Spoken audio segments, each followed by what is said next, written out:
Viewers, ये है मेरी कड़क बर्फ़ी। हमारे यहाँ इसका नाम जो है वो दूसरा है, लेकिन ये बर्फ़ी ही के क्लास से ताल्लुक़ रखता है। तो आप लोग इस वीडियो को गौर से देखें।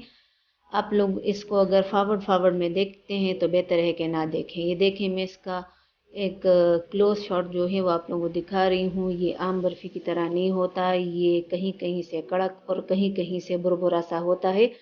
आप लोगों ने इसको देख लिया होगा तो इसके किसी भी स्टेप को मिस मत कीजिएगा।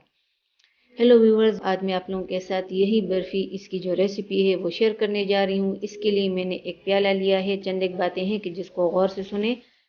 प्याले के अंदर हम लोग जितनी भी चीज़ें डालेंगे उसको हमने अच्छी तरह से मिक्सअप करना है। यहाँ पे ये मेरा जो पैन है इसको मैंने ग्रीस कर लिया है, और ये पहले से आप लोगों ने ग्रीस करके रख देना है, क्योंकि जब आपका मिक्सचर तैयार हो जाएगा तो फिर आपके पास इतना टाइम नहीं होगा कि आप इसको ग्रीस करें, वरना तो जो चीज़ आप बना रहे हैं वो ख़राब हो सकती है। तो इसको ग्रीस करके मैंने अपने लिए रख दिया। दूसरी बात ये कि ये मोटे गेज का पेन जो है वो इस्तेमाल करें, जिसका पेंदा जो है वो मोटा हो। ये देखें, मैं काफ़ी हेवी जो मेटल पेन होता है वो मैं इस्तेमाल करी हूँ, जो कि काफ़ी मोटा है, क्योंकि ये इस रेसिपी की ज़रूरत है। किसी पतले से पेन में आप बनाएंगे तो आपकी रेसिपी जो है वो बिल्कुल भी सही नहीं बनेगी। तो अब हम इसको बनाना शुरू करते हैं। क्वांटिटीज़ का ख्याल रखें। ये मैं 200 ग्राम के बराबर चीनी जो है वो ले रही हूँ। 200 ग्राम से बिल्कुल भी कम नहीं करेंगे। थोड़ा सा ऊपर जाना चाहें तो जा सकते हैं, नहीं 250 ग्राम 225 ग्राम वो ले सकते हैं, लेकिन 200 ग्राम से हम क्वांटिटी को कम नहीं करेंगे। और ये मेरे पास 100 ग्राम के बराबर घी है। घी जो है वो बिल्कुल पिघला हुआ भी नहीं है और बिल्कुल सॉलिड भी नहीं है, ये सेमी सॉलिड है, ये आप लोग देख लें। तो इस घी को मैं डाल रही हूँ। इसकी क्वांटिटी है 100 ग्राम, यानी कि तकरीबन आधा कप। तो ये मैंने अपने पैन के अंदर डाल दिया।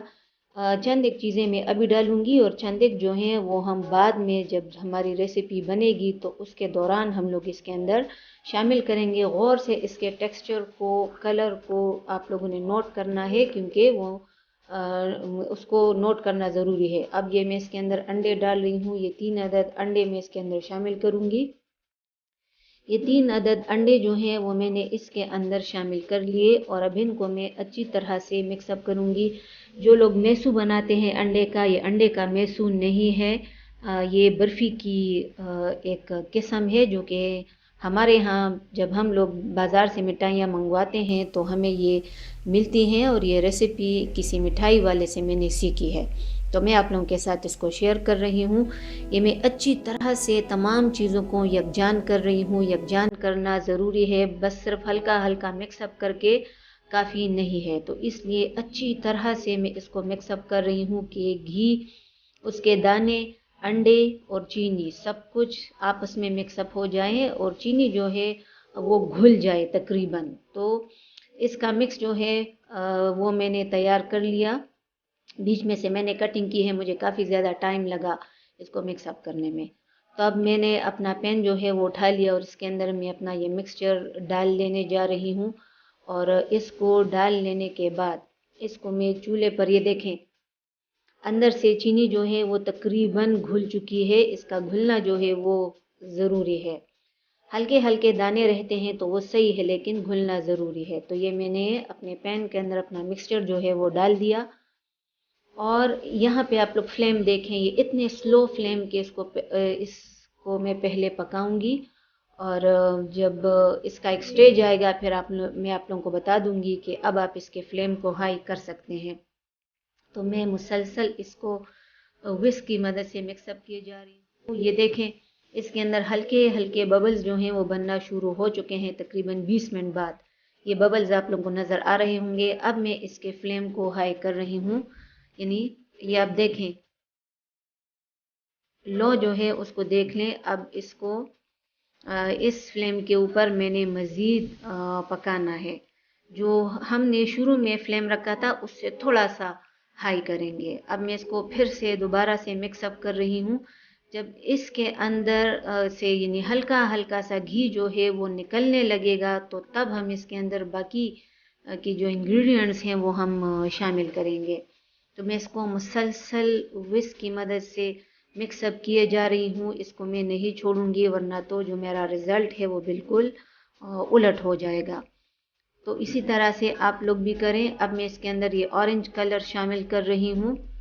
कलर आपकी अपनी मर्ज़ी है, आपको नहीं डालना तो ना डालें, लेकिन मिठाई वाले डालते हैं। तो ये ऑरेंज कलर है कि जिसको मैंने डाल दिया थोड़ा सा। अभी आप लोगों को डार्क नज़र आ रहा होगा, लेकिन इसमें चंद एक चीज़ें हैं, जब हम वो डालेंगे तो ये कलर ख़ुद ब खुद हल्का हो जाएगा। तो अच्छी तरह से इसको मिक्सअप करें और इसको मुसलसल हिलाते जाएं। अभी भी ये उस स्टेज पे नहीं पहुंचा जिसके मैं इंतज़ार कर रही हूँ।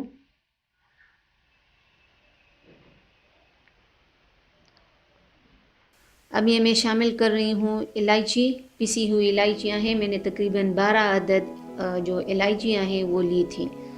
तो ये मैंने इसके अंदर शामिल की और मैं मुसलसल इसको मिक्स किया जाए। ये देखें इसका कलर काफ़ी डार्क हो चुका है। ये मेरे पास 2-3 कतरे, सिर्फ 2-3 कतरे से ज़्यादा नहीं, रोज़ ग्रीन एसेंस है। आप रोज़ ग्रीन एसेंस, आमंड एसेंस या फिर जो कुल्फ़ा एसेंस होता है वो भी डाल सकते हैं, लेकिन सिर्फ चंद कतरे।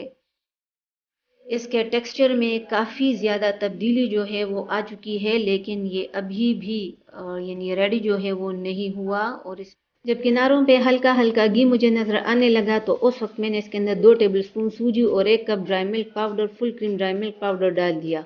वो वाला स्टेप आप लोगों से मिस हो गया क्योंकि मैंने वीडियो को पास पे रखा था, तो इसलिए उसके लिए मैं माफ़ी चाहती हूँ। लेकिन ये 2 चीज़ें मैं इसके अंदर शामिल कर चुकी हूँ।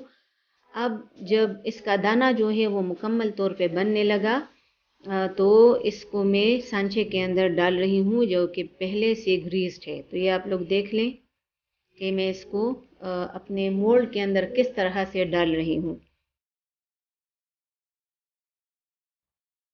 मोल्ड के अंदर डाल लेने के बाद इसको हमने ऊपर से दबाना वबाना नहीं होता, क्योंकि इसके अंदर जो चीनी है वो अपना पानी खुश कर चुकी है और चीनी जो है उसकी मिकदार या क्वांटिटी काफ़ी ज़्यादा है। ये देखें मैं इसको फैला रही हूँ लेकिन मैं इसको दबा नहीं रही। ये दाना आप लोगों को नज़र आ रहा होगा इसके अंदर, जो कि ज़्यादातर इसमें यानी अंडे की वजह से भी बना है, लेकिन चीनी की वजह से भी वो भी कैरामलाइज्ड हो चुकी है। तो इसको मैंने नहीं दबाया। अगर आप दबाएंगे चीनी दब जाएगी, अंडे के साथ चिपक जाएगी और इस तरह से वो टेक्सचर नहीं आएगा जो कि इस मिठाई का होता है। तो इसलिए बी केयरफुल, आप लोगों ने इस बात का ख्याल जो है वो रखना है, इसको दबाना नहीं है। अब इसके ऊपर मैं जो कलर्ड डेसिकेटेड कोकोनट है वो मैं डाल रही हूँ। आप लोगों को नहीं पसंद तो आप इसको ओमिट कर सकते हैं। ये मैंने डाल दिया और अब इसके अंदर मैं ये छिले हुए बादाम हैं जो कि मैं इसको गार्निश कर रही हूँ इन्हीं बादामों के साथ। और फिर इसको मैं छोड़ दूँगी पूरी रात के लिए। इसको फ्रिज में बिल्कुल भी नहीं रखेंगे, इसको मैं बाहर ही छोड़ दूँगी। ये पूरी रात गुजरने के बाद इसको मैंने निकाल दिया। ये देखें आप लोग, इसको अच्छी तरह से ये बिल्कुल नीट एंड क्लीन निकल चुका है। और अब मैं इसकी कटिंग जो है वो भी आप लोगों के सामने करूँगी। ये मैं इसको काट रही हूँ किसी तेज़ छुरी से। इसके पीसेस जो हैं वो मैं निकाल रही हूँ। तो जब इसके पीसेस को हम लोग निकाल लेंगे तो मैं आपको ये अंदर से भी दिखाऊंगी कि ये किस तरह दिखते हैं। ये देखें, इसको मैंने प्लेट के अंदर यानी लगा दिया है और अब मैं इसकी कटिंग जो है वो कर रही हूँ। ये देखें, मैं अंदर से तोड़ के दिखा रही हूँ। ये इसका अंदरूनी टेक्सचर